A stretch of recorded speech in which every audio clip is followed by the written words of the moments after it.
Alright guys, we are back at it again dito sa Kuko TV Podcast, and we're gonna feature one of the casters in the esports industry right now, in the world of FPS or your first person shooter.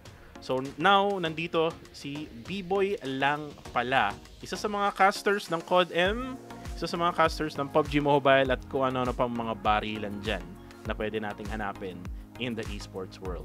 So B-Boy, kumusta ka naman at ano yung feeling mo na ngayon ay nandito ka na sa podcast ko? All good bro, maraming salamat dahil in-invite mo ako dito sa podcast mo bro. It's a big pleasure para sa akin and syempre nakakatuwa na in-invite mo ako. Kaya thank you bro. Actually excited ako for this one. Yun. Actually, I've tried inviting you before, no? Oo. Kaso nga lang, napaka-busy na tong taong to, guys. Sorry, bro. Sorry. Ako, feeling ko paldo na to sa kung ano ng mga gigs na ginagawa niya. Bro, ano lang talaga tawag dito? Basta may chance kumita, pasok ako eh. Ganun ako. Kaya ang daming ano. Tayo, no? Like, we often just accept kung ano man yung pwedeng pumasok sa atin. Yes, bro. Para mismo. sa ikabubuti ng ating sarili. No? Mapag-uusapan natin yan mamaya-maya. Pero let's talk about first, B-Boy, no? Paano ka nagsimula sa esports world? Esports world, bro. Ang start ko diyan, nag-live lang ako ng mobile. No? Actually wala pa akong internet that time eh. Sobrang sad talaga ako nung panahon na 'yon. Ano yung data? Data lang gamit mo nun? Oo, men. Nag-try ako ng data hindi ubra. Sabi ko, paano kaya? Ano yung gagawin ko rito? Pahirapan ang live ko, data lang. So, puro lag. Followers ko, I think 10, 12, mga kaibigan, kapamilya, ganyan. Tapos, sabi ko, ano kayang gagawin ko? Meron naman akong trabaho. Tumutugtog ako before pandemic pa. Tumutugtog ako 5 times a week. Sabi ko, babudgeting ko yung pera ko. Sa tip, kukuha ako. Titingnan ko kung kaya kong kumuha ng internet. So, kumuha ako ng pinakamababang internet na 1,200 pesos yata. Ay, ganon. So, isang hindi ko alam kung pwedeng banggitin bro yung tawag dito. Pwede naman, Converge. Kumuha ako kay Converge noon, time na yun. What do you mean by tip? Ano ba yung work mo dati? Tip. Banda ako bro, banda. Full-time musician ako. Tumutugtog ako sa mga bars, event, birthdays, sa lahat. Yan talaga yung work ko. Actually, 2 dekada na ako musician. Wow. Hanggang ngayon, musician ako. Tungkol sa tip. Yun yung work ko, banda. So, sa tip, sabi ko, siguro kakasya to. Nagkukwenta-kwenta ako. Kakasya to. Umuha ako ng internet. Then, phone lang yung live stream ko. Ganyan. Naglalaro muna ako ng si ODM ako nag-start eh. So, Call of Duty Mobile. Nagsimula ako doon. Then, nakita ko, parang ang dami viewers pag may tournament.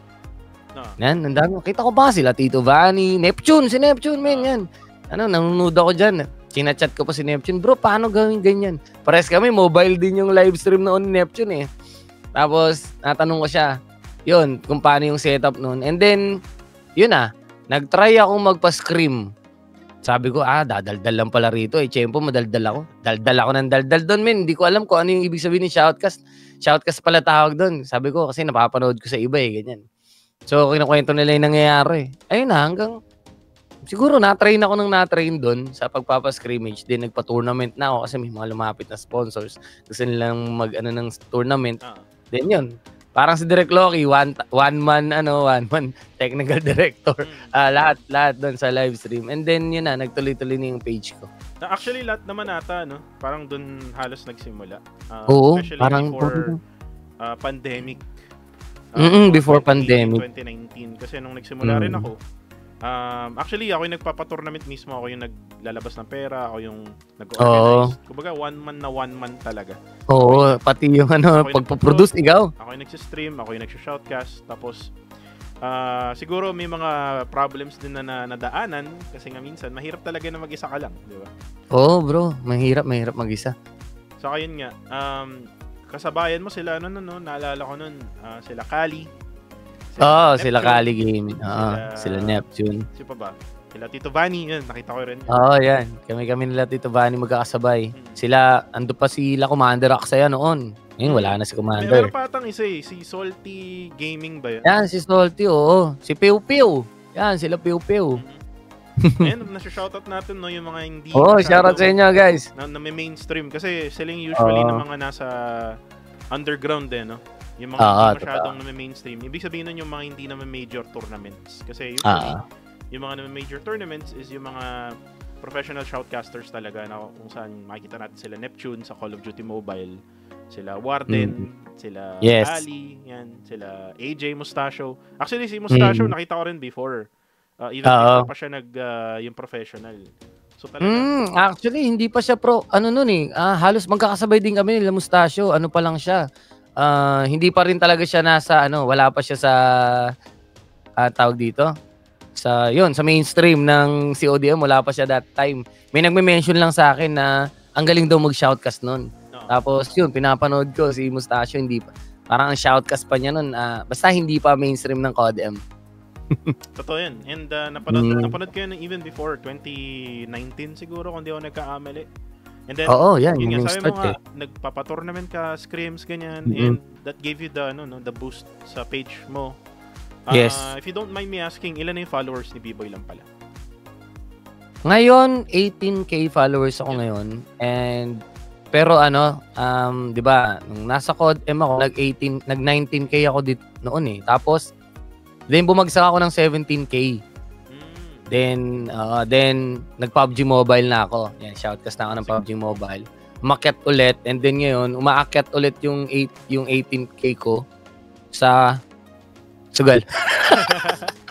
Well, feeling ko kasi kahit naman sa akin bumababa yung followers ko. The more na hindi ako nagla-live stream, the more na hindi ako nagiging active sa page ko. Kapag hindi nagpo-post lalo na, yung followers talagang bumababa siya. Napansin ko yan din nung time na tumigil talaga ako at like kahit anong live stream tinigil ko. Kasi before ako mag-shoutcast sa, say for example, sa mga major tournaments like PPGL dati. Napanood pa kita ron, bro. Hindi pa ako shoutcaster. Napanood kita ron. PPGL. Talaga ako English. CODM yun, di ba? Diba? English cast. Tapos, nagla-live pa ako ng PUBG Mobile nun every single time na pauwi ako galing sa work. Ganun. Talagang nakaka-boost talaga ng followers yan. Tapos yung mga engagement pa na ginagawa mo, like, kunyari, papalaro ka. 20 Gcash pa dati nung nakaraan, di ba? Nanalo ko 20 Gcash or 20 pesos. Gcash. Uso pa yung mga load dati ngayon, Gcash na Pero anyways, ganun yung mga simula natin. No? Pero let's go away muna from esports. No? So you said na ilang taon ka nang nag-full-time na musician? 20 years, bro. 20 years no? na siguro. Lampas 20 years na siguro. So, kasi nag-start ako, bro. 17 years old. So then, sabihin nun, pagka-graduate mo or habang... Yes, bro. Hindi. Habang nag-aaral ako, bro. Habang nag-aaral ako ng college. Nagbabanda na ako sa gabi. Actually, isa yan sa mga naging source of income ko para makapagtapos ako ng 2-year course. Trisem kasi ako na 2-year course. Tapos, isa yan sa reason kung ba't ako nakagraduate kasi nagkaroon ako ng income sa pagtugtog. If you don't mind me asking, way back before, 17 years old ka, nag-gig ka. Yes. Magkano yung mga lumalabas na talent fee natin? Na noon 500 per head na noon. 500 per head na noon. 17 ako. Malaki yun that time, bro. Malaki yun that time. Nung time na yun, malaki yun. Kasi ang baon ko lang, bigay sa akin ng airpot ko noon, 20 pesos per day pa lang ako noon, bro. Tapos tutugtog ako ng 500. May 400 din, ganyan. Tapos, mag-tip ka pa. Diba? Totoo. May tip pa yun, bro. May tip pa yun. Plus yung, pa. Yung banda mo ba before, same pa rin sila hanggang ngayon? Nung time na college ako, hindi. Anong pangalan ng banda mo before? Marami akong dinaanan na banda, bro. Maraming dinaanan na banda. Pinakauna na ng banda. Pinakaunang-una ko is Hard Ground. Hard Ground. Hard Ground kami. Hard Ground, pare. High school. Anong genre high school kami. Anong genre? Mainstream, bro, na original songs. Mainstream na original songs So, kami. di kayo dumaan dun sa, kasi dati, ang sikat kasi dati, mga metal. Dumaan kami dyan, bro. Yan talaga yung starting point. Metal talaga, man. Metal, mga tugtugan na double feds, yung mga ganyan. Oo. AC/DC, Metallica, mga underground na mga tas ang OPM by nung time na yun, Keso, di ba? POT, mga ganyan. Grabe. Yun, dinaanan namin yung mga ganun na tugtugan. Yun yung mga cover songs namin. Mga, tawag dito, mga metal talaga. Hardcore. Mga hardcore na tugtugan. Oo. Tapos, wala pa lang ayun, ano yung sasabihin ko, hindi pala masyadong suntok sa buwan pala yung pagkita ng pera sa hardcore at metal. Kaya ako nag-variety. Pumasok ako dun nga sa mga, una, nanonood lang ako sa mga banda, nililista ko yung mga songs na tinutugtog nila. Tapos hindi ko alam na chords. Wala pang internet na may internet noon pero hindi hindi afford na magi-internet ka. Wala ring mga chords. Walang YouTube noon para sa mga chords. So ang ginagawa ko, nililista ko yung mga chords. Pinipirata ko kung tawagin namin musicians. Tawag namin doon pirata. Namimirata ako ng chords dun sa mga tumutugtog na banda.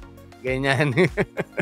Ganyan ba noon? So bro. Nagsimula ka nun, nagbanda ka nun, all throughout, never kang like kumuha ng iba pang trabaho? Nagkatrabaho naman ako ng iba, bro. Nagkatrabaho ako ng iba. Kasi pag umaalis ako sa banda, automatic hanap ako ng trabaho. Nice. So, halos lahat din yata ng trabaho na pasok ko. Nag-construction worker ako, bro. Parang si Loki lang din, no? Kasi alam ko si Loki. Si Derek, Nung nakaraang podcast namin, sinabi niya, ang dami niyang mga pinasukang trabaho, nagbabanda rin siya nung time na yun. Oo. Tapos ngayon, kinakwento niya nga sa akin yan prod din siya ngayon, no? Prod din siya. Parang halos magkasing pareho lang din kayo ng pinagdaanan. Nagbabanda ka before, tapos may mga trabaho ka ring pinagdaanan na more on freelance. More on freelance talaga ako, bro. Nagkatrabaho ako, merchandiser, yan yung mga sa mga mall yan, no? Sa mall. Yan yung pinakamatino ko, merchandiser at saka seller ng musical instruments. Dahil tumutugtog ako, sinubukan kong mag-apply sa instrument store. Sa mga musical instrument store, sinubukan kong pumasok doon. Hanggang sa, yun, may nakilala akong teacher, music teacher. Nagpaturo ako sa kanya kung paano magturo. Naging music teacher din ako. Yan. So, ibig sabihin ngayon, kung tatanungin kita ngayon, ang ginagawa mo lang talaga full-time is musician or meron ka pang iba pang work? Musician ako ngayon, bro. At saka, yun, mag-promote ng ng sugal. Well, diyan ako kumikita ngayon. Pupunta tayo dyan sa sugal na yan, mamaya. Sige. Alam naman natin na sikat siya ngayon sa Facebook Gaming. Yes. Hindi siya sikat sa ibang social media platforms. Sikat sa ibang social Facebook media lang. Platforms. Kunyari, TikTok. Ang sikat sa TikTok, yung selling ng mga produkto. Or say for example, kahit mag-live ka lang, tapos mukha mo lang ipapakita mo, di ba?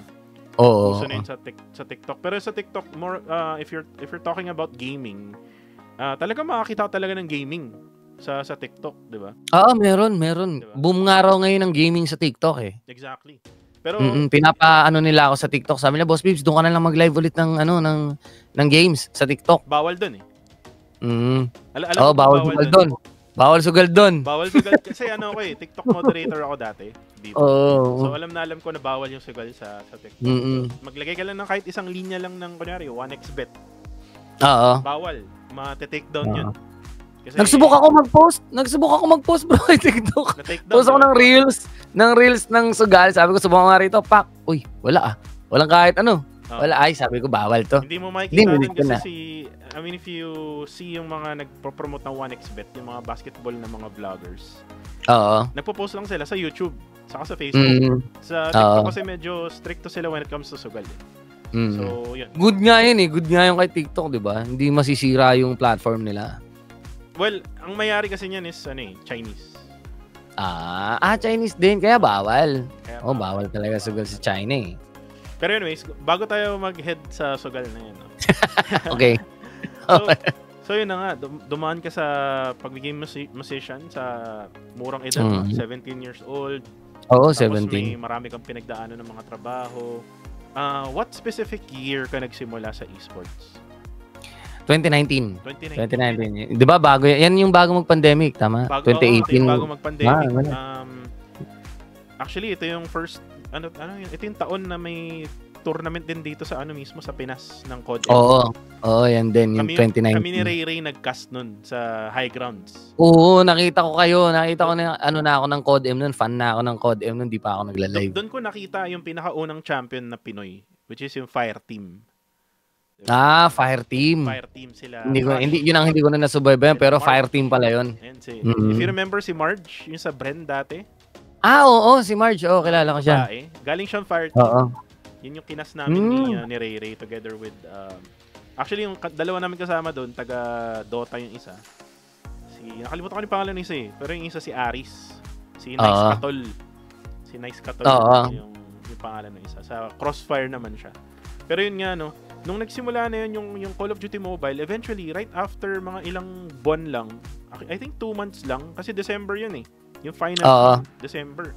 December yung November yata nag-release ang COD M. November nagkaroon ng group stages. Tapos December nagkaroon ng grand final sa may QC. Tapos 2 months later bago mag-lockdown. Bago mag-lockdown kasi March yung lockdown eh. So February nagkaroon na naman ng Philippine Call of Duty Mobile Philippine Championship. Nandun kasama nagkaroon sila Wolf, 'di ba? Sila Wolf sa MLBB, si Leo sa MLBB din 'yun. So talagang grabe yung boom ng Call of Duty Mobile nung time na 'yun. And then eventually na lockdown. So ibig sabihin wala yung ginawang investment ng Call of Duty Mobile ng Garena.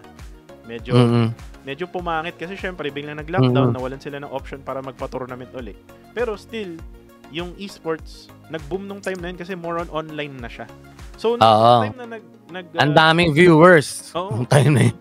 Ang daming viewers ng live streams. Totoo. Tapos nung time na nag-lockdown, ang tanong ko sa'yo ngayon, B-Boy, nung time na nag-lockdown, ano yung situation mo nun? Kasi 'di ba, you're a musician, so kailangan mo kailangan mo labas, ganyan. Anong nangyari? Nawalan ako ng trabaho as musician. Automatic, bawal ang sarado lahat ng bars, sarado lahat ng ng pwedeng pagkakitaan nung time na 'yon. Bro, yung page ko ang bumuhay sa akin nung time na 'yon. Kasi dumami yung viewers. So, yung mga hindi masyadong apektado ng pandemic, sila yung mga tumulong sa akin magpadala ng stars, subscription sa page ko, ganyan. So monthly, may sinasahod ako dun. So, dun talaga ako Oo bro, dun, yun yung bumuhay sa akin ng buong pandemic, yung 2 years na pandemic bago mag-new normal, na bumalik yung tugtugan. Yung page ko, tsaka lahat ng supporters ko. Kaya, kung may supporter ako na makakapanood dito, guys, shoutout sa inyo. Thank you. Sobrang thank you. Hindi ako nagutom ng pandemic dahil sa inyo. Yeah. Sa totoo lang, sa lahat ng mga casters na napanood ko na, ikaw lang yung pinaka rock and roll na caster talaga. like legit, like may banda, tapos mahaba buhok. I mean, we get the jokes sa may PUBG Mobile pag nagkakas ka. Si B-Boy Christ, ganyan. Blessing mo sila whatsoever. Pero siya talaga yung pinaka rock and roll na caster, no? Na pwede nyong makuha or ma-enjoy sa mga live streams. So yun na nga, nung nagkaroon ng pandemic, nawalan ka ng trabaho as a musician, ang bumuhay sa'yo is yung live stream mo. Actually, mas napanood kita nung mga time na nagkakaroon ka ng mga 1v1 serye sa yung 1v1 serye na ng COD M, no? Kaya naman ako nag 1v1 kasi una, 'di ba, Battle Royale nga ako. Battle Royale ako nung una, papa-tournament ako ng Battle Royale kasi yan talaga yung love ko, Battle Royale. Yan yung main game ko eh. Sabi ko, wala nang sumasali kahit sa pa-scream ko Kasi parang bumabagsak si COD M nung time na yun. Nawawala yung community ni COD M. Wala nang sumasali sa pa-scream ko. Naglaro na lang ako ng Battle Royale. Wala rin akong viewers. Nalungkot ako kasi ang daming viewers pag scrimmage ko tsaka tournament ko. Nasanay ako ng malaking viewers. So, yung 20 viewers, 10 viewers, nalulungkot ako. Do dapat hindi naman ako dapat malungkot kasi at least may viewers, di ba? Pero since sanay nga ako ng marami yung viewers, sabi ko kailangan ko maghanap ng iba. Sabi ko mag-practice ako ng Sabi hindi muna ako magla-live stream, magpapamiss muna ako sa followers ko. So yun yan, nawalan ka ng viewers noon. Nawalan ako ng viewers. Tapos sabi ko isip ako ng iba, magpapamiss ako, hindi muna ako magla-live. Pero habang hindi ako nagla-live, nagpa-practice ako ng sniper sa MP. So, araw-araw ako naglalaro. May gig naman ako, tumutugtog kasi new normal na ulit nun eh. May gig ako, tumutugtog, may pinagkakakitaan ako. Practice ako ng sniper. Then, sabi ko, eto na. After 1 month, pwede na, sabi ko. Pwede na siguro to, kahit na mabugbog nila ako. At least, sanay na ako mag-sniper. Nag-live stream na ako ng 1v1. Naghamon na ako ng 1v1 sa mga viewers, ganyan. Naging uso rin siya, no? From, I think, 2019 hanggang 2021. Yung 1v1 na serye. Medyo... Ang 2019 to 2021 ko, bro, is puro scrimmage. Puro scrimmage. So, 2021 siguro. 2021 ako nag-start ng 1v1. Ng 1v1. Okay. So, nung mula 2021 hanggang 2023 siguro, sumikat siya kasi hindi lang ikaw yung nakita ko nag-1v1 eh. Oo, nakita ko sino ba to? Si Batang Ama. Si Buboy ba yun? Oo, si... Wait, ano ba pangalan niyo? Nasa dulo ng dila ako eh. Bugoy. Si Bugoy, yun. Buboy tuloy. Si Bugoy. Si Bugoy. Ayun, naglalaro siya nun, tapos parang nagkaroon ng trashtukan din. Pero sa'yo, medyo hindi naman ganun kalala yung trashtukan, no? Asaran lang yun sa akin eh. Binawal ko nung time na yun yung trash talk eh. Binawal ko trash talk. Sabi ko, asaran lang tayo rito, ganyan. Para masaya lang, enjoy. Kasi sa 1v1 kasi talagang hindi masaya kapag walang asaran. Pag masyadong wholesome, hindi all good yung Pero yung resulta. Pero after nun, syempre medyo humupa na yung hype, no? Ng 1v1 serye, ng scrimmage, ng ano. Syempre kasi nagkaroon na ng mga trabaho yung mga na-stuck sa pandemic, 'di ba? Oo, totoo. Syempre wala na sila sa bahay, busy na sa work. So after nun, ano na naging mo? Parang ginagawa mo nung time na yun? Sa buhay ko, ganun pa rin, men. Banda pa rin. Banda. Tapos, nagtry ako ng mga NFT, ng crypto. Nagtry ako ng crypto. Axie. Yan, nag-Axie ako. Kasi nung time din. After ko kumita ng malaki kay Facebook, nagkaroon kasi ng program si Facebook that time na bro. Binigyan kami ng parang requirement na daily live stream. Mahirap daily live stream, reels, VODs, parang lahat ng feature ni Facebook kailangan gamitin namin. May requirement. Tapos bro, wait lang, sumahod ako ng 70K. May tanong ako dyan. Okay. Sumahod ka ng 70K? Oo, sumahod ako 70K sa Facebook? in 1 month. Bro. Ano yan? Stars lang or may lang? Bonus program may goal. Okay. Oo, may goal. Alam ko yan. Yung may mga goal sa page. Pero matanong kita, kanina sabi ko, matanong kita na about sa page mo. Di ba part ka ng Rumble Royale din? Yes, bro. Oo pala. Yan. Partner ka ba doon or what? Talent. Talent. Okay. Talent ako kay Rumble Royale. So, kinuha nila ako. Yung pa pala, nung time na nagbo-boom yung tournament ko sa COD-M, yun yung time na kinuha ako ni Rumble Royale. So, actually, nag-iisip pa ako sa Rumble Royale. Parang, nung time na maraming viewers ka, parang mag-iisip ka na, wala bang offer sa akin si T1? Sabi kong ganyan. So, sabi ko, abang-abang kaya ako. Pero hindi, ito na yung offer. Grab ko na to. Kung sino yung una nagtiwala sa akin, ito na. Grab ko na. Yun yung naging ko. So, ginrab ko na yung offer ni Rumble Royale. Then, hanggang ngayon, naki-Rumble Royale ako. So far ba, matanong kita, when it comes to sa pag-aalaga ni Rumble Royale, kumusta naman sila para kay Biboy? Si Rumble Royale, being honest, sobrang all good niya nung time na from kinuha niya ako, I think 2020 hanggang 2020 hanggang bago matapos yung 2022. Then 2023, I don't know kung ano nangyari, humina yung mga offers, and then though okay naman yung page ko nung time na yun, okay pa rin. Kumbaga, mini-maintain ko talaga nung time na yun. Basta, yun lang yung sobrang solid yung 2020 hanggang 2022. 2023, humina lahat. Lalo na ngayon, mas mahina yung lahat ng programa at saka yung, para sa akin, yung connection namin dalawa ni Rumble Royale, yung sinasabi ko Hindi ko alam sa ibang streamers sa ibang talent, hindi ko alam. Pero yung sa akin, personal na nangyari sa akin, 2023, humina. Then nagkaroon ako ng isang handler na sobrang sipag, si Dad J. Shoutout sa'yo, Dad J. Sobrang siya yung nagdala sa akin kay PUBG Mobile. Yun. So now, napag-usapan na natin halos lahat, no, yung mga pagdaanan mo. So, nangyari na medyo bumaba na yung offers, tapos si COD-M medyo nagle-lay low na rin when it comes to esports, no. Si PUBG Mobile, all of a sudden, year 2023, biglang nag-boom siya. 2023, all good. Nag-boom ako din sa PUBG Mobile. Like, to be honest, ang dami niyang mga offers when it comes to esports, tournaments. So, pag maraming tournament, ibig sabihin, kailangan ng maraming talents. So, doon talaga nagbatak yung mga talents kagaya ko, sila Aya, sila Quintoyo, ganyan. So, last year no? Nung last year. yung debut mo sa PUBG Mobile talent 2023 scene. yung debut ko eh. And that was I think PMRC, kung di ako nagkakamali. Yes. Oo bro, PMRC. PMRC, no? PUBG Mobile Regional Clash. Yun yung first time ko bro, nasa Regional Clash kaagad ako. Oo, grabe. Kasi international yun eh. Oo, international kaagad yung first time ko. So, nung time na inoferan ka ni PUBG M, ni Tencent or ni Level Infinite, no?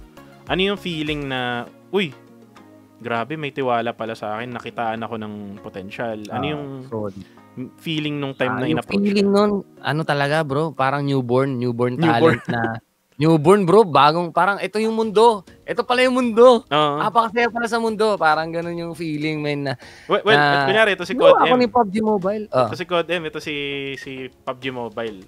I mean, do you still go back sa Code M even bro, after that? Ito yung feeling nun na parang Code M, parang bakit ganun? Ba't hindi nyo ako binigyan ng ganitong pagkakataon? Ba't si PUBG Mobile ngayon lang ako nakilala, binigyan kaagad ako ng ganitong pagkakataon? So meron kaagad akong tanong, bakit Code M? Why?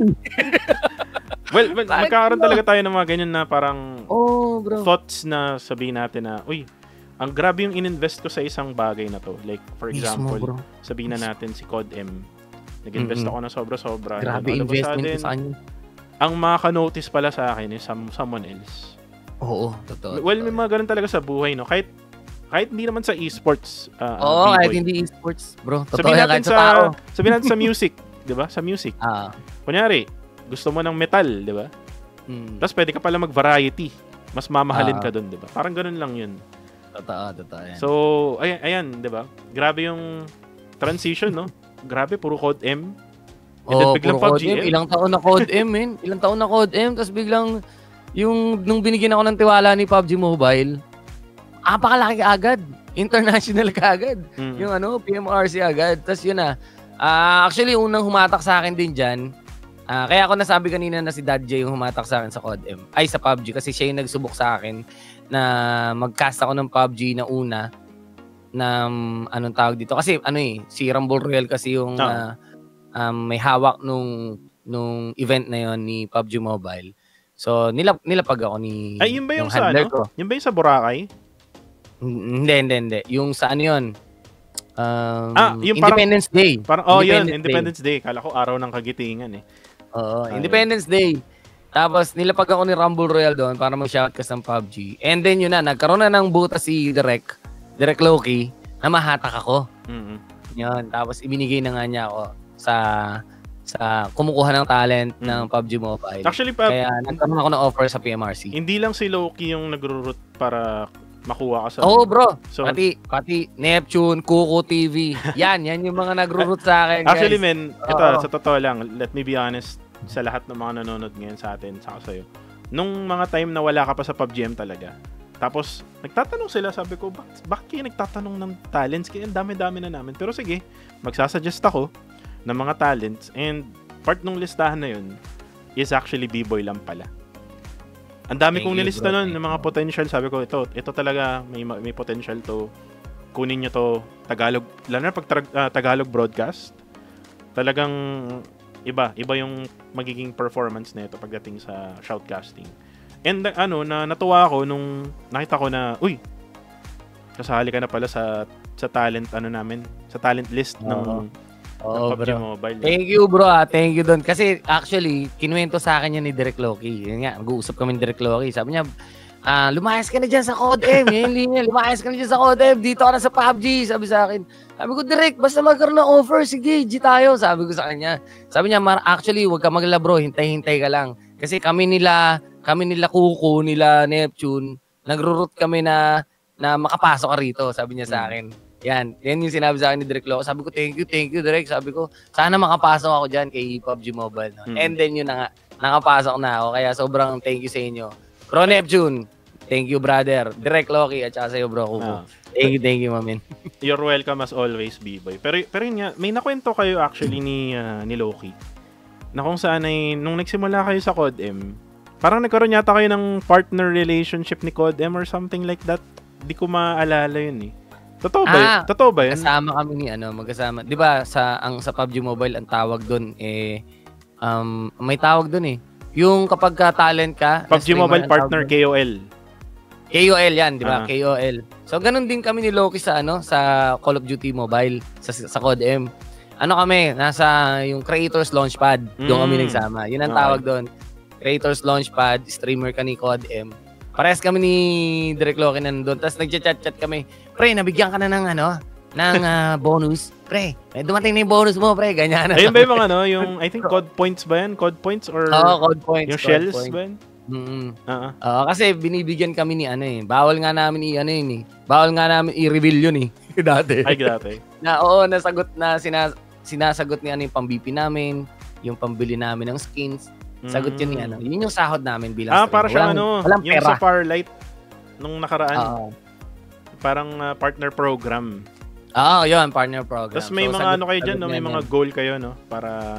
Actually, wala. Ay, wala? Ang requirement lang namin noon, ngayon kasi may requirement na Pero noon, ang requirement lang namin, 10 live streams lang per month.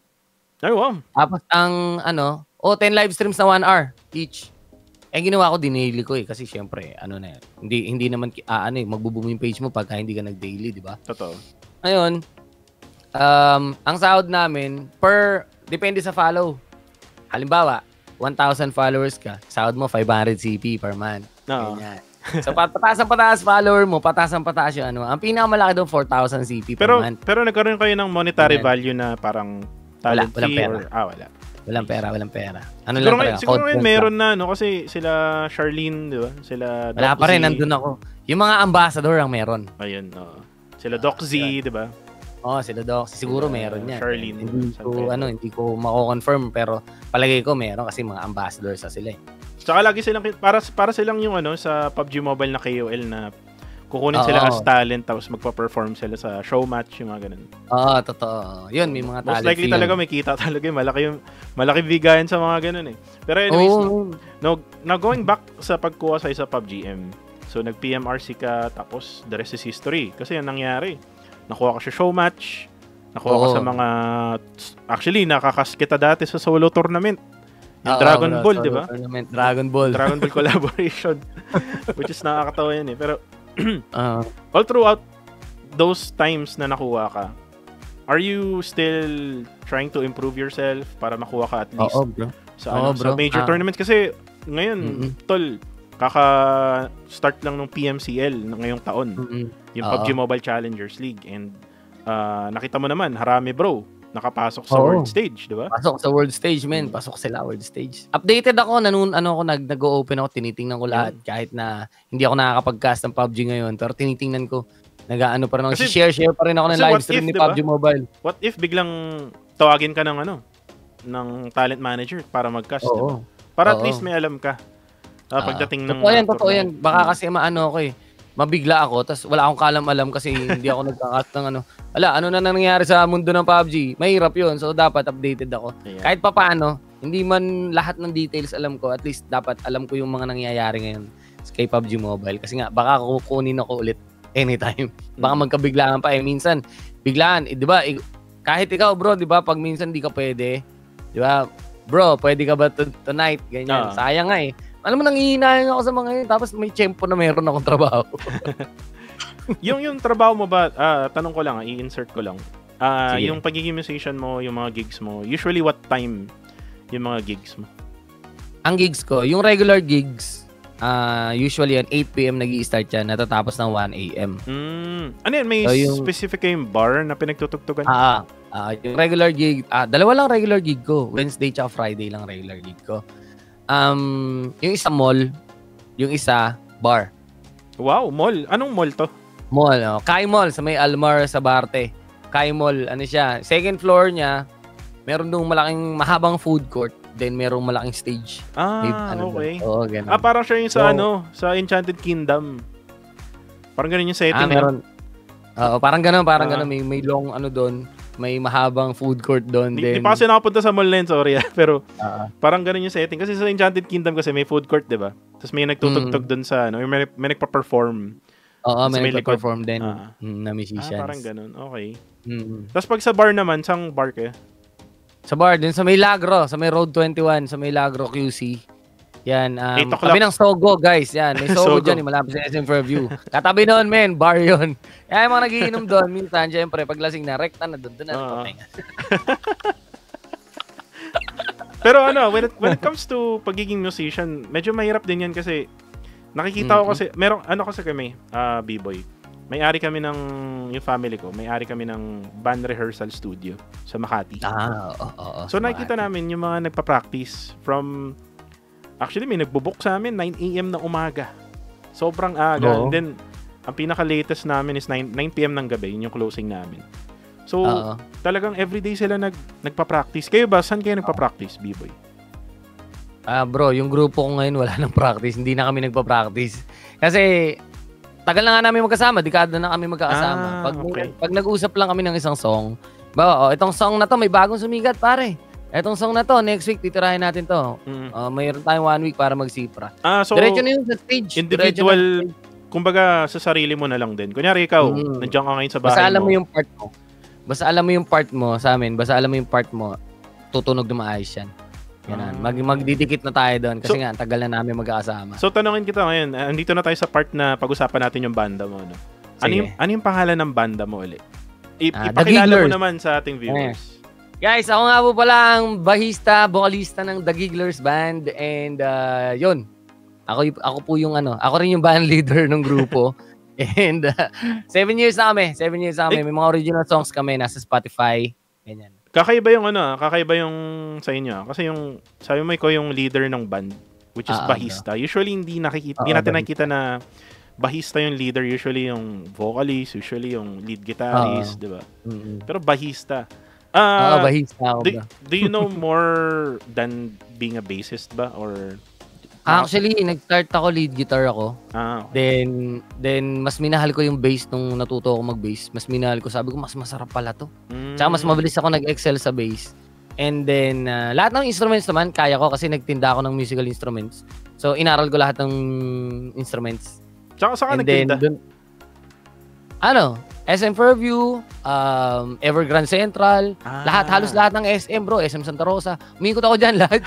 SM Calamba. May mga SM. Wait lang, taga saan ka ba, B-boy? If you don't North Caloocan ako, bro. North Caloocan. Ang layo, Oo, North Caloocan. Hindi kasi nung time naman na yun na nagtitinda ako ng musical instruments. Kapag malayo bahay mo, pwede ka mag-out na maaga. Okay. Pwede ka rin malate. Okay. Matanong kita, since bahista ka, sino yung idol mo na bassist? Flea. Red Hot Chili Peppers. Red Hot, no? Nice. Red Hot. Kasi so, alam mo rin tugtugin yung mga tugtog nila. Alam mo rin.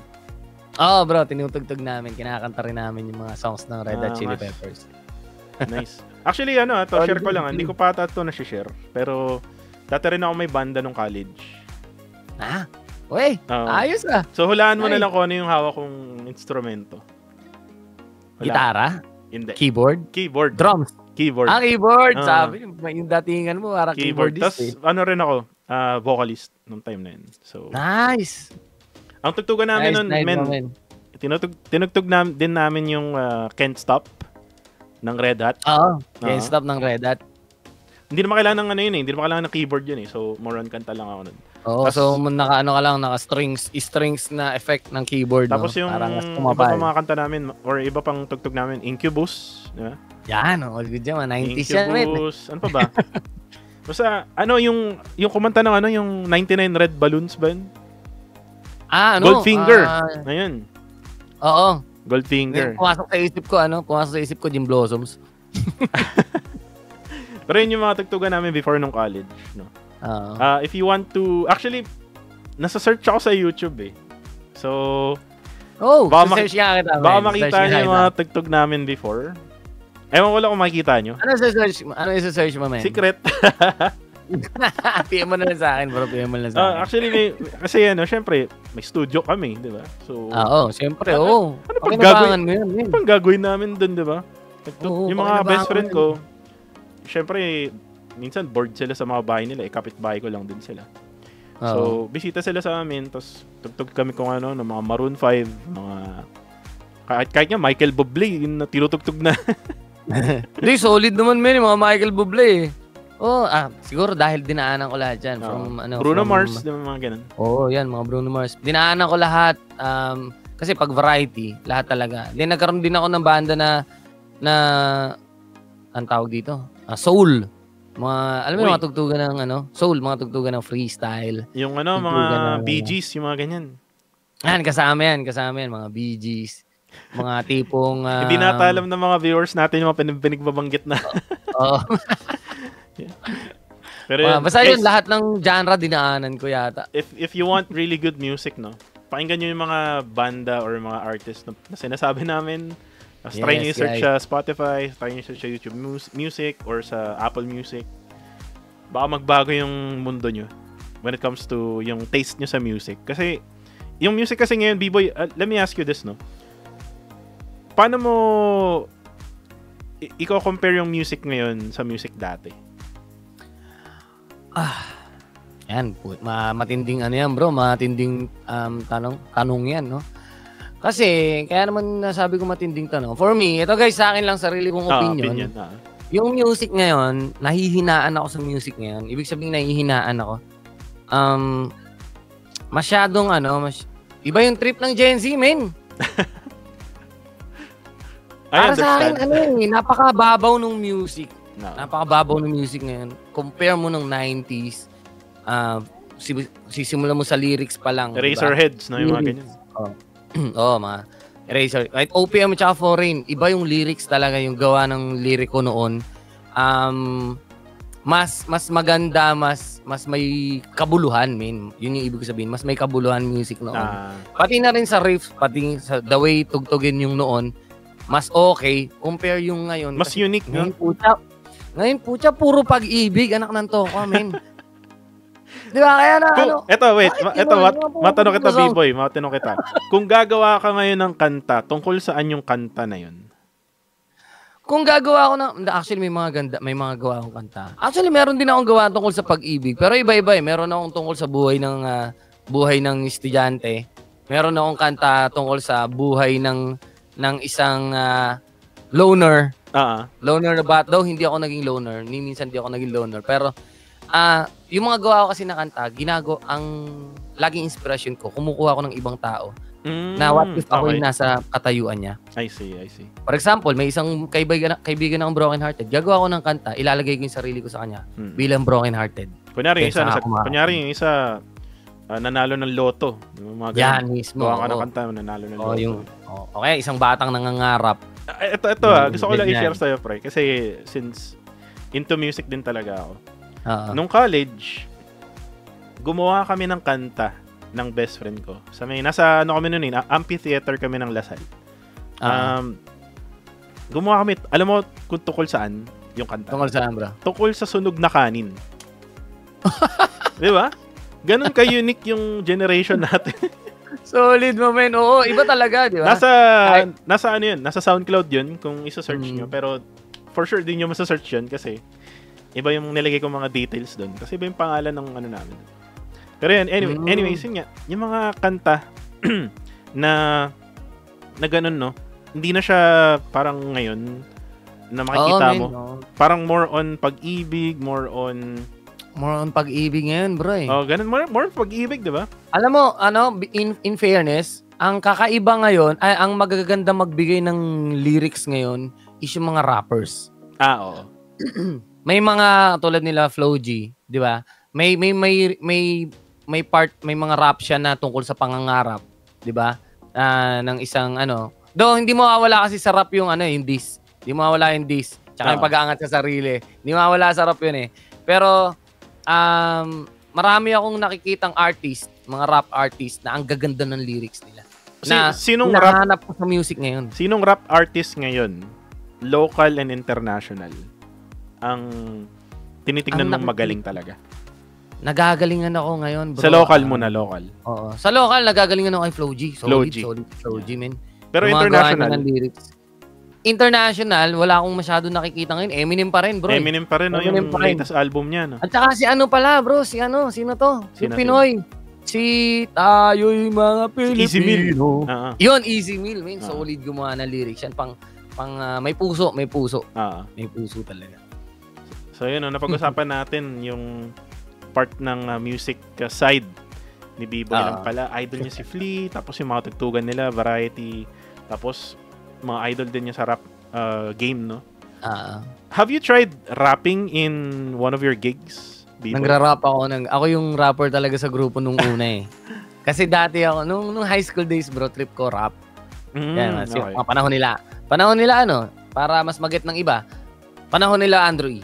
Yan, panahon nila Salbakuta. Yan, mga panahon na yan. Ano ako nun? Puro mga ano ako nun, men. Tapos lakad, ano. Tapos naka-elephant pants, no? Naka-elephant. May 8 balls. May 8 balls na ano, na sinturon, men. Tapos yung yung t-shirt hanggang dito. Yung panyo na pula or blue. Oh, panyo na pula na may or minsan black. Tatali mo dito. Oo. Tapos may floral na design. Tapos bonnet. Yung mahabang bonnet po noon kung uso pa yung mga shades, no? Shades. Shades, mga bling-bling. Hindi pa, ang bling-bling noon, iba pa eh. Sa hikaw namin tinatawag yung bling-bling noon. Ngayon, may bling-bling na kwintas, ganyan. Dati kasi ako rapper, so nung nagbanda ako, so marami akong alam i-rap nung time na yun. Kahit naman yun, may mga nirarap ako. Pag may sumikat na rap, hindi yung super tinding rap ha. Hindi ko kaya yung mga kila Flo G, yung mga sikat na ganyan. Hindi ko kaya. Yung mga paroke ni Edgar na rap, ganyan. Okay, mga nirarap ko yan. Mga yung tipong mga ganyan. Yung mga tipong gano'n yun. Yun yung mga kaya ko. Mga Francis M, gano'n yung mga rap. Yung mga nirarap ko. Ganyan. So hanggang ngayon, pag may song request na gano'n, yun. Tinitira ko pa rin. Nirarap ko pa rin. Nice. So, ibig sabihin pala, tol, yung pagiging full-time musician mo, in a week, parang 2 araw lang siya. 2 yung regular. Yung regular. Pero yung weekend kasi, mostly sa Saturdays, Sundays, tsaka yung Thursdays, may pumapasok na event. Depende. Okay. Birthday, o kaya company party. Okay. Ganyan. O kaya fiesta. Sa mga So nagtutugtog na rin kayo sa mga BPO companies din, yung mga ganun. Bro. Tumutugtog kami ng Teleperformance Batangas, regular kami diyan nung way back 2019 hanggang 2022. Kami yung regular band nila ng may mga may mga corporate event kami na na mga regular. Yung actually yung PAO, Public Attorney's Office Manila. 7 years na namin tinutugtugan yan sa Christmas party nila. Wow. Bro. Marami kaming regular. Kahit yung sa yung mga, alam niyo yung mga Masons, mga brotherhood ng Freemasons. Yan. Regular din kami sa mga iba't ibang lodge nila. Diyan sa Grand Lodge sa may Manila. So, yun. Ibig sabihin para maraming connection tong si B-Boy, guys. Bro. Bro. Pag nauhuli, tawag lang, Ninong, medyo na ako sa ganito. Ninong, pwede mo akong tulungan. Wait lang. So ngayon, let's shift towards na sa topic na sugal. Kasi okay. Pag-usapan na natin halos, no. I mean, nandiyan kasi ako ngayon. Kung may gusto ka pang pasabihin, B-Boy, about sa music, no. Let me just interrupt mo lang ako. Pero kung wala na. Actually sa music all good na ako, bro. Palagay ko na ikwento ko na buong buhay ko sa music. May hindi pa ako nasabi, guys, yun. Yung banda ko ngayon, check nyo lang kami sa The Gigglers Band na page. Ilalagay natin para masundan nyo kami, guys. Ilalagay natin yan sa description, guys. Then may songs din kami na original at mayroon kaming upcoming single ngayon entitled Miss Maganda. Miss Maganda? So, pa-release pa lang. Miss Maganda. Ayan. Send mo na rin sa akin yung Spotify para ilagay ko sa description ng podcast natin. Pero nga, let's go towards sa sugal. Bro, nandyan ako ngayon. So ngayon, syempre, 'di ba, bumaba na yung offer sa mga streaming. Yung streaming talagang baksak. Lahat ng gaming streaming sa Facebook, lalo na. And bagsak lahat, bro. Sumikat yung sugal. It started with sila Doggy, yung iba't iba pang mga malaking streamer ng ML talaga. So ngayon, nung inoferan ka ng sugal stream, B-Boy. Actually, bro, matagal na akong na-offeran. 2023, meron na akong offers ng sugal. Di ako naniniwala. Feeling ko scam to. Gusto lang nito agawin yung page ko. Ganon. Tapos hindi talaga ako sugarol. Hindi ako sugarol. Galit nga ako sa sugal noon. Kaya lang, nung nakita ko na yung page ko, wala na akong kinikita sa page ko. Sabi ko, di na ako makikita yung Facebook page ko. And then, kailangan ko ng pagkakakitaan. Though, tumutugtog ako. Nagsi-shoutcast ako kay PUBG Mobile. And then, ang huli kong shoutcast kay PUBG Mobile is PMNC. PMNC, January yung last noon, January. Then, February, walang call sa akin. March, wala. Sabi ko, kailangan ko talaga ng iba pang pagkakakitaan. Bitin yung pagtugtog ko, bitin. Yan po. Then, ang tagal kong nag-iisip. Sabi ko, may mga offer sa akin ng online casino. Tapos napapanood ko sila Doggy, sila Hypebeats. Napapanood ko sila. Sabi ko, ibig sabihin, hindi mawawala yung partner badge ko. So yun yung kinakatakot ko eh. Baka mawala partner badge ko pag nag-promote ako ng sugal. Sabi ko,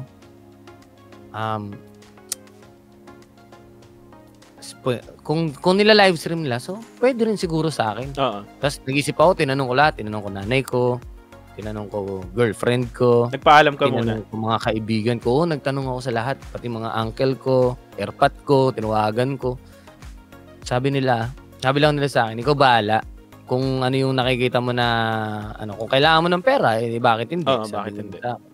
So, kailangan ko talaga ng pera. Kasi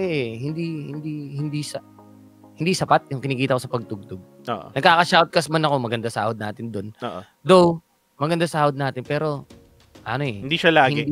Hindi laging meron di ba? Once a month, swerte na tayo sa twice a month Then swerte na rin tayo kung sa isang event ni PUBG Mobile is makatatlong shoutcast tayo, 3 araw, swerte na tayo doon So, sabi ko kulang talaga.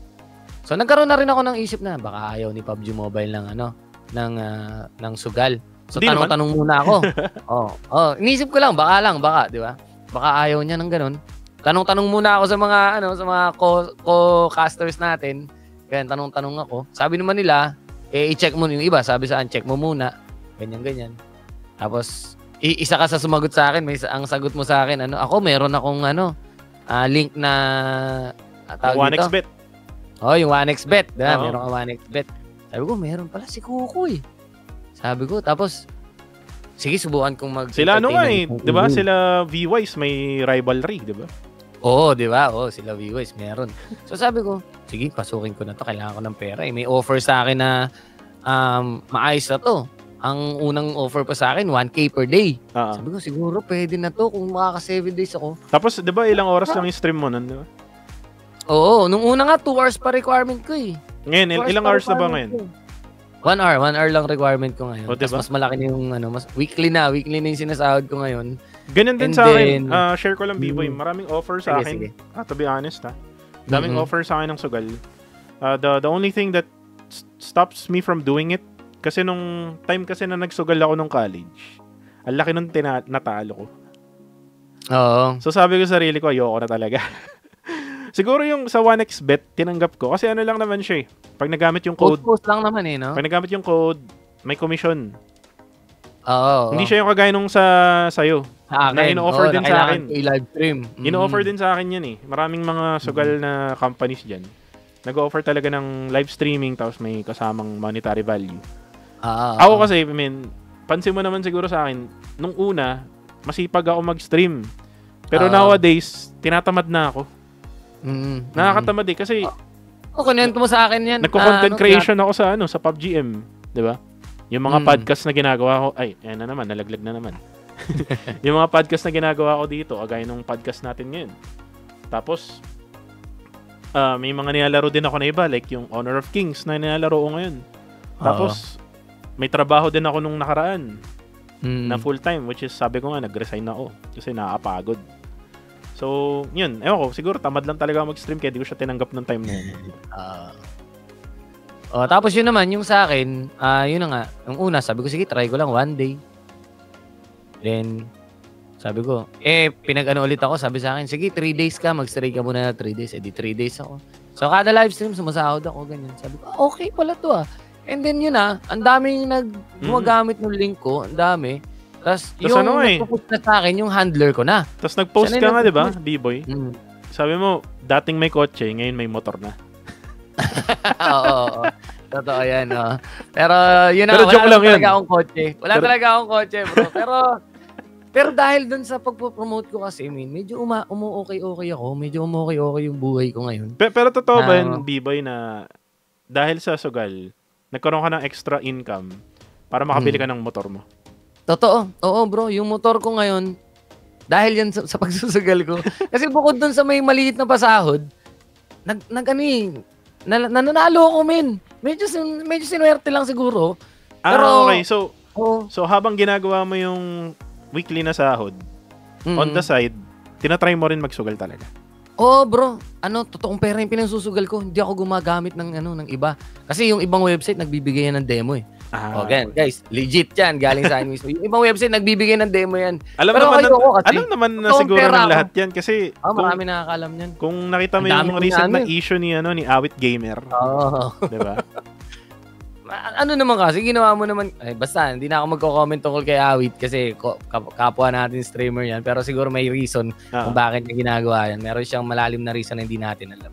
Feeling ko promotion lang din eh. No, marketing, no? Marketing lang din yan eh. Pero anyway. Wala siyang pakialam sa hindi naniniwala. Diba? Totoo. So yun nga, natanggap mo siya, ngayon, nag-e-enjoy ka, ngayon nakabili ka pa ng motor. So, napagawa ko rin yung bahay ko, bro. Until diba? now, in the making yung bahay ko. Nandun na ako sa part ng CR, tsaka lababo, tsaka yung dining area. Nandun na yung part ng inuunti-unti ko ngayon. Nakakatuwa. Oo, bro. Medyo okay ngayon. Kaya sabi ko, hanggat meron pa, yun naman yung ko, hanggat meron, susulitin ko muna. Kasi alam ko anytime mawawala to. Tsaka sabi nga nila, kung wala ka naman ginagawang masama sa iba. Oo, bro. Totoo yan. Ang pagpo-promote ko, maraming bashers yung pagpo-promote ng sugal. Ang sa akin naman, hindi ko ini-invite yung mga hindi marunong. Pag hindi ka marunong magsugal, huwag ka magsugal. Saka depende naman yan sa tao kung gagawin nila yung bagay na yun o hindi. Kasi it's about their own consent, not because of consent nila yan. Not because of B-Boy, not because of the doggy, not because of hype beats, di ba? Totoo yan. Decision nila yan na maglaro, di ba? Ako, decision ko rin matalo dati nung college. Nung college, try ka. Ako hindi talaga ako nagsusugal noon, bro. Nung college kasi, uso yung NBA na betting. So, sabi nung kaklase ko nun, mag-bet ka lang kahit wala kang pera. Kikitain mo rin yan pag nanalo. Basta sundan mo lang ako. Yun yung time na sinundan ko siya. Tapos biglang, alam mo yun, ikaw na yung naghanap. Ako na yung naghanap ng There was a time talaga nung college, talagang sobrang hirap nang nangyari sa akin. Kasi syempre, saan ko kukunin yun? Wala naman akong ganung pera. So talagang inipon ko lahat ng baon ko para lang mabayaran yung mga talo na natalo ko. Dun sa sugal na yun. Kaya ayun, parang may trauma ako dun sa side na yun. Pero yun nga, at least now, hindi na ako sumusugal. Nagpa-promote ako ng yung 1xBet na link ko dati. I mean, actually, hindi ko na siya pinapromote, to be honest. Nung mga time na simula, like 1 to 3 months nung simula nun, pinapromote ko siya, pero eventually, parang sinasabi ko sa sarili ko, parang wala lang din eh. Pero anyways, no, going back sa'yo, B-Boy.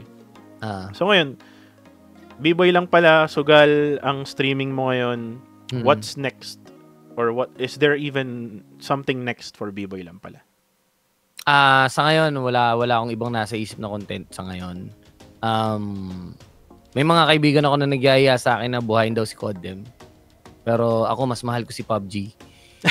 Parang mas gusto kong si PUBG yung gusto kong magpa-scream, gusto kong magpa-tournament kay PUBG Mobile. I-share ko lang sa'yo, B-Boy. Merong partner program si PUBG Mobile. Oo. So, kung interesado ka, paano ba? Kung interesado ka, pwede ka mag-apply doon. Sige nga, mag-a-apply ako. Para bukod sa sugal, kung hindi naman bawal kay PUBG. Hindi bawal kay PUBG, di ba? Sayang yung page mo kasi sayang mo 18k followers, 19k. Oo, bro. Yan yung mga hinahanap nila, to be honest eh. And kung meron kang viewers every single stream mo, yun din yung hinahanap nila. And nafe-feature actually si sino ba to? Si MR Pong MR Gaming. Okay. If familiar ka, diba? Isa sa mga na-feature na streamers yan sa PUBG Mobile Philippines. I think dumaan rin siya through the partner program ng PUBG Mobile. So, Meron yan eh. Hindi ko lang siguro na-share sa inyo. Actually, naghanap ako nung nakaraan ng partner program ni PUBG Mobile. Wala, hindi ko mahanap yung mismong eksakto kung sino dapat kong share ko na lang makausap. sa'yo later, man. Sige bro, send mo sa akin para mag-apply ka dun. Kasi I think they're looking for people talaga na who can promote PUBG Mobile. If you notice, sila Sang, sila gusto ko kasi bukod sa casino ko ngayon, may iba akong nilalaro. Gusto kong ganon. So, hindi ko alam kung pwede, kung allowed yun. Pero kung allowed, gagawin ko. Pwede yan, tol. Pwede yan. Pwede. As far as I know, pwede yan. For as long as na you're able to do the deliverables or yung requirement. Kasi may mga requirement yan eh. May requirement. Kagaya nung ginawa sa akin dati sa Farlight, nung ginawa kong partner program dati doon. Na binibigyan nila ako ng yung binibili sa in-game na cash. Binibigyan nila ako noon pambili ng skin, pang content, ganyan. May requirement sila na ilang views per month. Okay. Parang ganun lang din siguro yan. Pero anyways, yun nga. So, what's next for B-Boy lang pala is basically, di pa niya alam kasi currently, hindi ko pa alam. Nakafocus siya sa sugal streaming niya. Which is again, guys, it's up to you kung papasok kayo dun sa mundo na yan. Kasi, up to you, guys. At the end of the day, kung matalo man kayo, at the end of the day, ang dapat yung sisihin, yung sarili nyo. Sarili ninyo. Kasi totoo yan. Kayo yung gumawa ng bagay na yun. Like, napanood, kunyari ako, nagsusugal ako. For example lang, Tapos sabi ko sa stream na kung gusto nyo mag-join, join na kayo dyan. Pero again, make sure to bet wisely, diba? May sinasabi bet responsibly. Responsibly yan. Bet wisely tuloy. Parang botohan. Bet responsibly sa akin. Kasi, totoo naman yun, bro. Kahit anong pilit mo naman sa tao, kung ayaw mo, huwag ka diba? Huwag mong papanoorin yung sugal kasi ayaw mo nun eh. Exactly. Yung mga bagay na ayaw mo, huwag mong gagawin. At saka, huwag mong gagawin yung mga bagay na napipilitan ka lang. Na in-invite ka lang ng kaibigan mo na magsugal, ayaw mo naman talaga, huwag mong gagawin. Yun naman yung lagi ko sinasabi sa live stream ko. Saka ito yung nagustuhan ko sa tol. Before mo gawin yung isang bagay, you ask your family. You ask your girlfriend. Nagtanong ako sa lahat. Diba? Nakakatawa. Nangingi ako ng permiso sa kanila. Tsaka advice. Sabi ko, ano ba? Magla-live ba ako ng sugal? Yun yung nagustuhan ko sa'yo actually, B-Boy. Kasi you thought about your family first. Bro. Before even thinking about yourself. Kasi parang inisip mo, ano ba magiging reaction nila pag ginawa mo to. At least, kapag ginawa mo na, alam na nila kasi nasabihan mo na sila. Magugulat, di ba? Hindi sila magugulat. Kung kumonsulta muna ako, kasi kung halimbawa, mama ko, sabi niya, huwag ka mag-promote ng sugal. Kasi ganito yan. Hindi ako magpo-promote kasi against yung nanay ko eh. Pero yung nanay ko, hindi naman siya nag-go. Na sige, mag-promote kasi hindi naman. Ang sabi niya sa akin, ikaw bahala anak, matanda ka na. Alam mo na yung tama at mali. Sabi sa akin. Alright. Pero, ito, B-Boy, I think over na tayo sa oras natin. It's already over past the time. What is one thing that you can tell to the other streamers out there na currently stuck ngayon, no? Kasi nga, medyo bumaba na yung engagement sa Facebook. Yung mga nakasabayan natin. Ano yung pwede mong maging advice? Actually, even, not just even sa kanila, dun din sa mga people na nagsa-start pa lang. Okay, para sa lahat ng mga kapwa natin streamers dyan, mga idol. Ang masasabi ko lang tungkol sa sarili kong, based on my experience, guys, yung sugal tuloy, sorry. Hindi sugal. Cut. Check. Take two. Okay. Take two. Ang masasabi ko pala, guys, para sa mga kaibigan natin streamers, nag-i-start, susuko, guys. Ano lang talaga. Nagsisimula talaga lahat sa isang viewer. Hanggang maging dalawa, pangatlo, hanggang sa dumami. And then, tsagain nyo lang, be true to yourself. Kung ano yung ugali mo nang walang camera. Yun yung pakita mo sa kanila sa camera. Kasi, para sa akin, tawag dito, mamahalin ka nila ng ikaw kung sino ka. Mas okay yun. Kesa naman na, yun, alam nyo, gets nyo na siguro ako. And then, para naman sa mga hindi masyadong yung bumabagsak na yung engagement ngayon. Actually, ako din naman, guys, hanggang ngayon, medyo bagsak naman yung engagement ko. May araw na bagsak ang engagement, merong hindi. So, kung gusto nyo ilaban yung page nyo, guys, laban nyo lang. Gawin nyo yung content. Gawin nyo lahat ng content na gusto niyo. Then, tingnan niyo kung saan umaangat yung insights nyo, then yun yung ituloy-tuloy nyo. For example, mukbang. Hindi ka naman dati nagmumukbang. Nagtry ka ng mukbang, ang daming nanood ng mukbang mo. Di tuloy-tuloy mo na yung mukbang mo. Kung talagang into content creation ka. So, yun. Para sa akin, laban nyo yung page nyo, guys. Kasi, kumbaga, hanggat may naniniwala, hanggat may nanonood na isa, huwag kang titigil. Totoo yan. Hanggat may isang may naniniwala sa'yo, nanonood sa'yo. Actually, ako, yan yung inspirasyon ko. May araw na nakakatamad mag-livestream. Bawa, pagod ako. Sobrang hectic ng schedule ko ngayong araw na to. Tapos, kailangan ko pa mag-live mamaya. Alam mo, nasa isip ko, wait lang, dami naghihintay sa akin eh. Hinihintay ako ng mga, ng mga lagi nanonood sa akin, hinihintay nila ako. Chat pa sa akin, Boss Beeps, live ka na. So ako, sige, makakapag-live, kahit pagod, live tayo. Yan, yun yung nag-aano sa akin. Kaya salamat B-Boy na binigyan mo ako ng oras para ma-interview ka. Thank you, bro. Salamat din dito sa pagkakataon. Guys, sobrang busy na tong taong to, tong guest natin ngayon. Si B-Boy lang pala. And by the way, before tayo mag-end, actually, B-Boy lang pala. Bakit nga ba B-Boy lang pala? Yung pangalan mo sa parang industry. yan yung way ko para maging low profile lang, parang gano'n. So B-Boy lang, si B-Boy lang pala. Ganun. Just B-Boy. Parang just B-Boy. Ayoko ng boss B-Boy, ayoko ng ng parang maangas. So gusto ko, kaya gano'n, B-Boy lang pala. B-Boy lang pala. Gusto ko makilala ako ng gano'n lang, low profile lang. Though, in person, mayabang akong tao. Ay, yabang ko magsalita eh. Actually, na-meet ko na to in person, guys. Mayabang yung galawan ko. Kung ako nonchalant ako, ito, grabe high energy, guys. Di ba? Naalala ko nung nandun tayo sa GM3 ba yun? Oo, bro, GM3. Diba? Ako nonchalant lang talaga ako in person eh. Like, lang ako, laid back. Di ba? Pero si B-Boy, grabe, ang daming energy kahit, alam mo, daming ginagawa sa buhay. Di ba ano ka nun? Marshall ka nun, no? Oh, bro, Marshall ako sa GM3 na Marshall ako. Anyways, guys, so yun, si B-Boy lang pala, nakilala na natin siya. Hopefully, no, sa mga nanonood dyan, one of the casters in PUBG Mobile right now.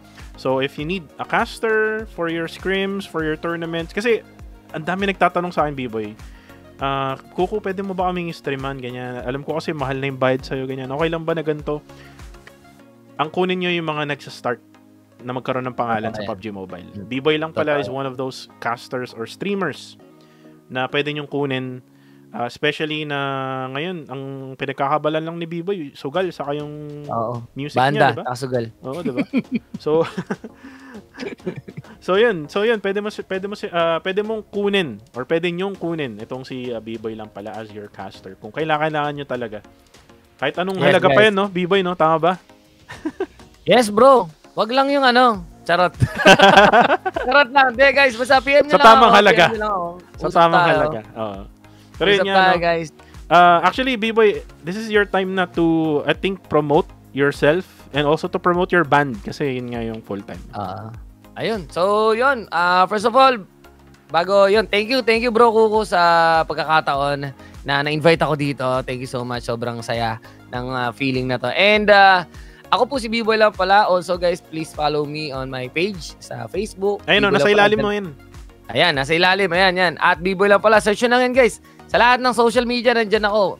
Hindi nyo lang ako makikita doon sa mga bawal na website. Wala ako doon, guys. Mga bawal na website, wala ako doon. Ma-search kita sa Viva Max, ha? wala ako doon, brother. Nanonood lang tayo noon, pero wala ako doon. And yung banda ko, guys, The Gigglers. Yan po kami. So abangan nyo kami, baka sakaling makasungkit tayo ng konting siyempre, ano bang pangalan? Ano bang pangarap ng isang musikero yung makilala sa industriya ng musika? Available in Spotify, di ba? Yes, meron kaming kanta sa Spotify and also magre-release kami ng new song ngayon entitled Miss Maganda. So yun, Giggles, guys, yan, check. Papalagay ko na rin kay Boss Kuko. Sa description, guys. Ilalagay natin yan. Papalagay natin. Ilalagay natin yung page ni B-Boy lang pala, yung Spotify ng nila. Yung page din ng nila, ng banda nila. So, yun. Ilalagay natin yan para lahat covered, no? Kung interesado kayo sa music. Kasi, ngayon, B-Boy, di ba, maulan. Di ba? Maulan. Kailangan mo ng Sarap music. mag-inom ngayon. Oo. Pero yun guys, and also kung kailangan nyo ng banda sa mga event ninyo and meron kayong bar or meron kayong i-open na negosyo na gusto niyo ng live music, available po ang The Gigglers Band. The Gigglers. Ayan. Actually, before tayo mag-end, no? Well, thank you very much, by the way, kay B-Boy for being a guest dito sa Kuko TV Podcast. Bakit Gigglers yung pangalan ng band nyo? Nung una, kasi after namin mag-out dun sa luma naming banda, nag-gigless kami. Wala kaming gig. Gigless. Okay. Sabi, yun na lang pangalan natin, Gigless. Wala tayong gig eh. Gigless tayo. Ganyan. Kulitan namin. Tapos dinagdagan nyo ng R. Pinaganda ng manager namin. Sabi, gawin natin Gigglers. Well, bagay naman sa inyo kasi dami yung gig. Sa mga ngayon, mall, sa mga bar. Diba? All goods yung gigs namin ngayon. Yun. Ayan guys, actually kung meron kayo po-promote na show, upcoming shows or gigs, pwede mo na rin promote ngayon. Yun, siguro ang upcoming lang namin ngayon is regular, no? Tomorrow night, nandiyan ako guys sa Road 21. I-search nyo lang sa map nyo, RKM Road KM21, Road Kilometer 21, ganyan. Nandiyan kami bukas, 8 p.m. And sa Friday, nandun naman kami sa may Kaimol Almar, sa may Zabarte. Yan. So, nandun kami sa Friday night, guys. 7 p.m. naman start doon. So, kita-kits. Mapopost naman to as soon as possible. B-Boy, hopefully tomorrow morning. Mapopost na to. Yun, alright. Sa aking share ko kaagad YouTube to, brother. page or YouTube channel. So, guys, para i-end na natin tong podcast na to, guys, don't forget to follow me here at I am Kuko TV across all platforms, Facebook, kahit sa IG, follow nyo na rin ako sa TikTok, and then subscribe to my YouTube channel. I'm actually doing games now sa aking YouTube channel. Nilalive ko siya sa TikTok, tapos gumagawa ako ng mga highlights sa Alright. So, ganun yung aking... Guys, support natin, guys. Support natin, Kuko TV. Ayan. So, maraming salamat ulit, B-Boy lang pala. So, guys, sino ang gusto nyong maging guest para sa ating susunod na episode ng Kuko TV Podcast? Hindi to yung Inside the Zone, Kasi Inside the Zone, about siya sa esports world ng PUBG Mobile. Ang Kuko TV Podcast ay tungkol sa mga individuals na gusto nating makilala. At ngayon ay nakilala na natin ang nag-iisang B-Boy lang pala. So guys, we'll see you on the next one, on the next episode dito sa Kuko TV Podcast. Bye!